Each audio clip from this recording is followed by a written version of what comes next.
बिस्मिल्लाहिर्रहमानिर्रहीम। दोस्तों आज की मेरी ये वीडियो अमेज़न की एक टर्म के बारे में है जिसको शॉर्ट फॉर्म में Q4 के नाम से हम लोग जानते हैं और वैसे इसको क्वार्टर 4 कहा जाता है और इसमें आपको अमेज़न पे क्या-क्या चेंजिंग्स आपको देखने को मिलती हैं और इसको Q4 क्यों कहते हैं और इसमें क्या-क्या था आपको ऐसी चीज़ें जो फेस करनी पड़ती हैं, उसको ओवरकम करने के लिए आपको कौन-कौन से स्टेप्स लेने पड़ते हैं, ठीक है? और अमेज़न की तरफ से फ़ीसिज़ में क्या कुछ यहाँ पे रद्दो-बदल होता है, ये तमाम चीज़ें इस वीडियो में आपको बताने वाला हूँ। तो वीडियो को आपने कंप्लीट देखना है ताकि इस हवाले से आपके कॉन्सेप्ट्स क्लियर हो सकें। वीडियो की तरफ चलने से पहले अगर आप लोगों ने चैनल को सब्सक्राइब नहीं किया, तो ज़रूर सब्सक्राइब कर लें ताकि आने वाली मज़ीद वीडियोज़ भी आपको मिलती रहें। और इससे पहले भी हम लोग अमेज़न के हवाले से, अमेज़न टूल्स के हवाले से बहुत सारी वीडियोज़, कोर्सेज़ अपलोड कर चुके हैं, वो भी आप लोग ज़रूर देखिएगा। तो वीडियो की तरफ चलते हैं। तो बेसिकली सबसे पहले मैं आपको बता दूं कि Q4 क्या चीज़ है, इसको हम लोग क्वार्टर 4 क्यों कहते हैं। तो यहाँ पे आपको सिंपल सी अल्फाज में मैं बताऊंगा, यहाँ पे आपको किसी भी तरह की फिर कंफ्यूजन नहीं रहेगी कि पूरे साल में कितने मंथ होते हैं। 12 मंथ होते हैं, 12 मंथ का एक पूरा साल होता है। तो अमेज़न ने इस पूरे साल को 4 हिस्सों में डिवाइड किया हुआ है, तकसीम किया हुआ है, ठीक है। सबसे पहला 3-3 महीने के इसने यहाँ पे क्वार्टर बना के रखे हुए। Q1 जो है वो जनवरी, फ़रवरी, मार्च पहले 3 महीनों का ये Q1 कहलाता है। उसके बाद Q2 में अप्रैल, मई, जून ये Q2 में आ जाते हैं। उसके बाद जुलाई, अगस्त, सितंबर Q3 में आ जाते हैं, ठीक है। लेकिन क्वार्टर 4 में अक्टूबर, नवंबर, दिसंबर यानी साल के final 3 months October, November and December, इनको अमेज़न ने Q4 का नाम दिया गया है, यानी क्वार्टर 4 का नाम इसको दिया गया है इन 3 महीनों को। तो ये 3 महीने पूरे के पूरे Q4 की जितनी भी अमेज़न ने अपनी वो मेंशन्स की हुई है, फीसेस वगैरह जितनी भी वहाँ कॉस्ट वगैरह की हुई है, वो इन 3 महीनों पे अप्लाई होती हैं। अब सवाल ये पैदा होता है कि 4 क्वार्टर अमेज़न ने बनाए हुए हैं, Q1, Q2, Q3, Q4। तो ये ज़्यादा इम्पोर्टेंट Q4 ही क्यों है? पहले के जो 3 क्वार्टर 1, 2 एंड 3 अमेज़न ने उनको रखा हुआ है, उनमें इतनी कोई इम्पोर्टेंस उनकी कोई बात भी नहीं करता। सब लोग Q4 की बात करते हैं। तो Q4 का ये जो क्वार्टर आता है, इसमें बेसिकली अमेज़न ने तो अपनी आसानी के लिए अपने क्वार्टर बनाए हैं, लेकिन Q4 ऑटोमैटिकली इम्पोर्टेंट हो गया है। वो कैसे हो गया है? क्योंकि Q4 में काफ़ी सारे ये नवंबर, अक्टूबर, नवंबर एंड दिसंबर, इनमें काफ़ी सारे हॉलीडेज़ आ जाते हैं जितने भी वेस्टर्न कंट्रीज़ हैं, और यहाँ पे काफ़ी सारे यहाँ पे त्योहार भी आपको देखने को मिलते हैं। यहाँ पे मैं आपको दिखा दूँ, Q4 हॉलीडे सीज़न जब आता है तो यहाँ पे सबसे पहले 8 से 9 अक्टूबर तक प्राइम बिग डील्स डेज़ आते हैं। ये 2 दिनों में अमेज़न की प्राइम की वहाँ पे बहुत सारी आइटम्स पे सेल्स लगती हैं, तो ये एक चीज़ आ जाती है। उसके बाद यहाँ पे 2 और सेल आती हैं, black Friday and cyber Monday. Black Friday और साइबर मंडे ये 2 ऊपर तले 2 ऑफ़र्स की आती हैं। यहाँ पे भी बहुत सारी चीज़ों पे ह्यूज ह्यूज डिस्काउंट आपको देखने को मिलता है, आप इन नामों से वाकिफ़ होंगे। तो ये भी आ जाता है, और इसके बाद चौथी एक चीज़ जो आ जाती है, वो आ जाती है क्रिसमस। यानी 25 दिसंबर को क्रिसमस आ जाती है, तो उस क्रिसमस पे भी बहुत सारे लोग, क्योंकि हॉलीडेज़ भी होते हैं और इन त्योहारों पे कईयों पे लोग काफ़ी सारे गिफ्ट्स वगैरह भी परचेज़ करते हैं, ठीक है? और यहाँ पे क्योंकि घर पे ही होते हैं हॉलीडेज़ पे लोग, तो गिफ्ट्स के साथ-साथ और भी बहुत सारी चीज़ें लोग ऑनलाइन सर्फिंग कर रहे होते हैं, तो उनको भी परचेज़ करते हैं।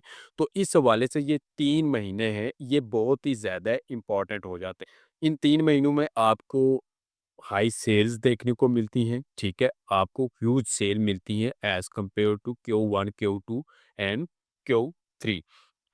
लेकिन ये नहीं है कि यहाँ पे आपको सिर्फ़ सेल्स मिलती हैं ज़्यादा, बल्कि आपको कॉम्पिटिशन भी ज़्यादा देखने को मिलता है, क्योंकि बहुत सारे सेलर्स ऐसे हैं जो सिर्फ़ सीज़नल प्रोडक्ट्स को, क्रिसमस रिलेटेड प्रोडक्ट्स को सेल करने के लिए अमेज़न पे आते हैं। इस 1 महीने में वो बिज़नेस करते हैं और सारा साल, यानी 1 महीने में इतना बिज़नेस वो करके जाते हैं कि सारा साल वो आराम से बैठ के खाते हैं, क्योंकि वो ऐसी प्रोडक्ट्स को लॉन्च करते हैं और ऐसी-ऐसी प्रमोशंस को, पीपीसी कैम्पेन्स को रन करके वो अपनी वो इन्वेंटरी सारी की सारी सेल करके चले जाते हैं, ठीक है?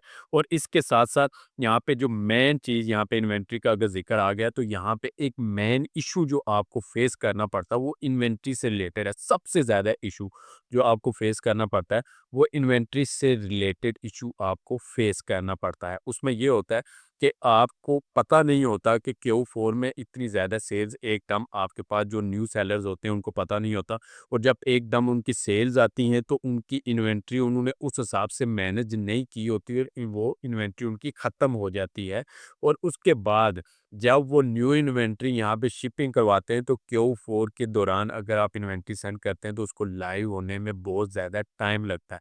बाज़ दफ़ा ऐसे भी होता है कि आपने Q4 में इन्वेंट्री सेंड की और वो दिसंबर ख़त्म होने के बाद आपकी जाके तो लाइव हुई हो, ठीक है? तो ये भी आपको बहुत ज़्यादा इसमें इश्यूज़ फेस करना पड़ते हैं। इसलिए जो एक्सपीरियंस सेलर होते हैं, जिनको पता होता है Q4 का कि ये चीज़ें हमें देखने को मिल सकती हैं, इस चीज़ पे हमारी सेल ज़्यादा आ सकती है, तो वो उसकी अक्टूबर शुरू होने से पहले ही उनकी इन्वेंट्री जो है वो अमेज़न पे उस हिसाब से सेंड कर देते हैं कि उनकी जो इन्वेंट्री है वो Q4 में जो है वो ख़त्म नहीं होती। और यहाँ पे एक और चीज़, पिछले दिनों एक यूज़र का मैंने वीडियो के नीचे कमेंट देखा कि अमेज़न ने उसको बहुत ही ज़्यादा चार्ज कर लिया, पता नहीं क्या, वो यूएई का कोई यूज़र था और उसने बताया कि कितने दिरहम अमेज़न ने उसको चार्ज कर दिए। तो यहाँ पे अमेज़न के Q4 के दौरान जो चार्जेस हैं वो भी डिफरेंट हो जाते हैं, ठीक है? इसकी मैं यहाँ पे एक मिसाल बता देता हूँ आपको। हीलियम 10 का ये प्रॉफिटेबिलिटी कैलकुलेटर मैंने ओपन किया हुआ है और यहाँ पे मैं आपको बताऊँगा कि ये देखें एफबीए फीस यहाँ पे आपको ये दिखा रहा है, और यहाँ पे नीचे जब आएँगे तो यहाँ पे नीचे जब आते हैं तो यहाँ पे देखें time in storage, estimated time in storage 1 month, और यहाँ पे स्टोरेज फीस आपको यहाँ पे दिखा रहा है, ठीक है? अमेज़न के वेयर हाउस में अगर आप इन्वेंट्री सेंड करते हैं तो उनकी स्टोरेज फीस है। तो यहाँ पे ये देखें बड़ी यहाँ पे छोटा-सा यहाँ पे मेंशन है, बहुत से लोग इन चीज़ों पे गौर नहीं करते। जनवरी से सितंबर तक इसकी जो स्टोरेज फीस है ये 0.09 है, ठीक है? 0.09।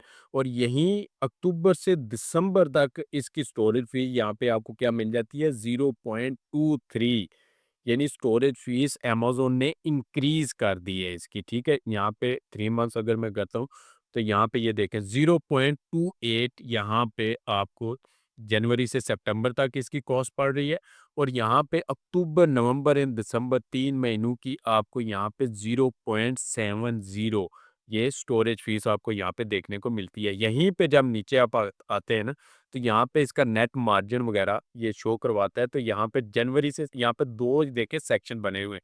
जनवरी से सितंबर तक एक अलग सेक्शन बना हुआ है, ठीक है?